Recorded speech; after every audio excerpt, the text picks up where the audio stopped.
Welcome to my channel. আজকে আলোচনা করছি দ্বন্দ্ব সমাস নিয়ে। তোমরা যদি আমার প্রতিটি ভিডিও দেখো, সমাজ সম্পর্কে ভীতি দূর হবেই। এসো আরম্ভ করি। দ্বন্দ্ব সমাস এর অর্থ কি? দ্বন্দ্ব শব্দের সাধারণ অর্থ হলো সংঘাত, বিবাদ আর অনেক সময় কলহ হয়। কিন্তু আমরা ব্যাকরণে মিলন, যুগ্ম এই শব্দ দুটি ব্যবহার করে থাকি। ব্যাকরণে সাধারণত আমরা এই মিলন আর যুগ্ম এই শব্দ দুটি ব্যবহার করে থাকি। অনেক সময় কোশ্চেন হয়, দ্বন্দ্ব সমাসে কোন পদের প্রাধান্য পায় বা কোন পদের প্রধান, কোন পদের অর্থই প্রধান? সেক্ষেত্রে উত্তর হবে, দ্বন্দ্ব সমাসে উভয় পদের অর্থ প্রাধান্য পায়, উভয় পদের অর্থই প্রাধান্য পায়। যেমন যদি বলা হয় হাট বাজার, তাকে বেশ বাক্য করলে হবে হাট ও বাজার। দেখো, হাট ও বাজার এই দুটি পদেই রয়েছে, সমাসবদ্ধ পদটিতে দুটি পদেই রয়েছে, তাই এখানে দুটি পদের অর্থই প্রাধান্য পেয়েছে। দ্বন্দ্ব সমাসে আমরা কোন কোন সংযোজক অব্যয় ব্যবহার করে থাকি? দ্বন্দ্ব সমাসে বেশ বাক্য যখন করা হয়, সমসমান পদগুলিকে ও এবং আর প্রভৃতি সংযোজক অব্যয় দ্বারা পরস্পরকে যুক্ত করা হয়। যেমন এই যে হাট ও বাজার, হাট বাজার। কুশ ও লব, কুশি লব।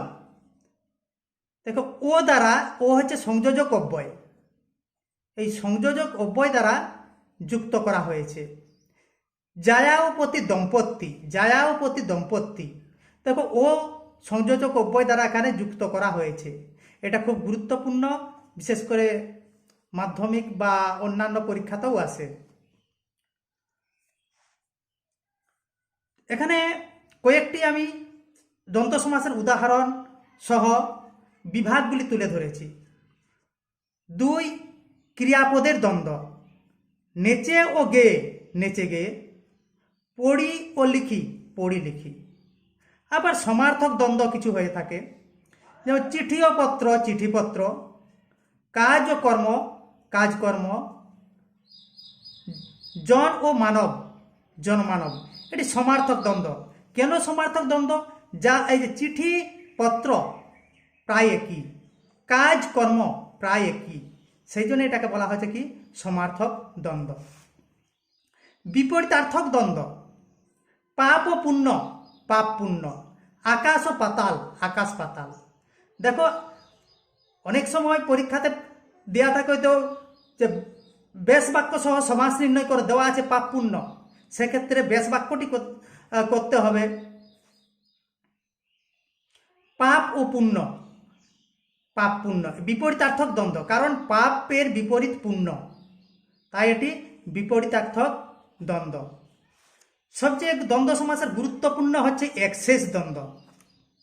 এক্সেস দ্বন্দ্বের আমি সংজ্ঞাটাও দিয়েছি, কারণ এটা গুরুত্বপূর্ণ বলে। যে দ্বন্দ্ব সমাসে সমসমান পদগুলির বহু বচনাত্মক একটি মাত্র পদ অবশিষ্ট থাকে, তাকে এক্সেস দ্বন্দ্ব সমাস বলা হয়। সংজ্ঞাটা তোমরা তুলে নেবে।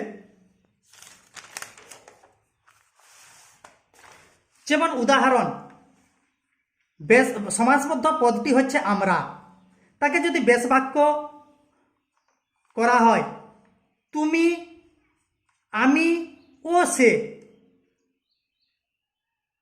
তুমি, আমি ও সে, আমরা। ওরা, সেও অনেকে, ওরা। তুমি ও সে, তোমরা। আরেকটি হচ্ছে বহুপদী দ্বন্দ্ব। অনেক সময় এটি বহুপদ নিষ্পন্ন দ্বন্দ্ব বলা হয়ে থাকে। এটির সংজ্ঞাটা আমি এখানে দিয়েছি। একাধিক বিশেষ্য পদের সাহায্যে গঠিত দ্বন্দ্ব সমাসকে বহুপদ নিষ্পন্ন দ্বন্দ্ব সমাস বলে। অর্থাৎ একাধিক বিশেষ্য পদের সাহায্যে যখন গঠিত হয় দ্বন্দ্ব সমাস, সেই সমাসটিকে বলা হয় বহুপদ নিষ্পন্ন দ্বন্দ্ব সমাস। উদাহরণ, সমাসবদ্ধ পদটি থাকবে রূপ, রস, গন্ধ, স্পর্শ। যখন বেশ বাক্য করা হবে তখন হবে রূপ ও রস ও গন্ধ ও স্পর্শ। এটা অনেক সময় করা হয় রূপ কমা দিয়ে রস, কমা দিয়ে গন্ধ ও স্পর্শ, দুটিই করা হয় দুটি নিয়মে। আরেকটি উদাহরণ দিচ্ছি, সমাসবদ্ধ পদটি হচ্ছে চন্দ্র, সূর্য, গ্রহ, তারা।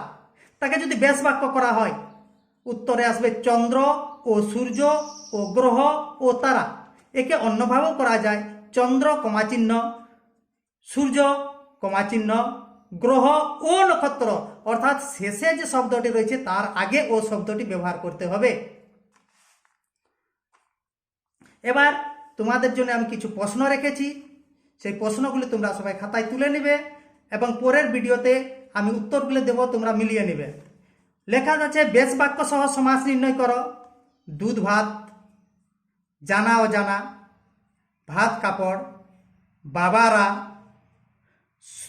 শঙ্খ চক্র গদা পদ্ম, মিতারা, তেল নুন লকড়ি, স্বর্গ মর্ত পাতাল, দিন রাত, খাতাপত্র।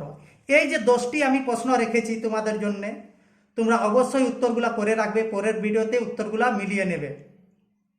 আশা করি দ্বন্দ্ব সমাস সম্পর্কে সবাই বুঝতে পেরেছ।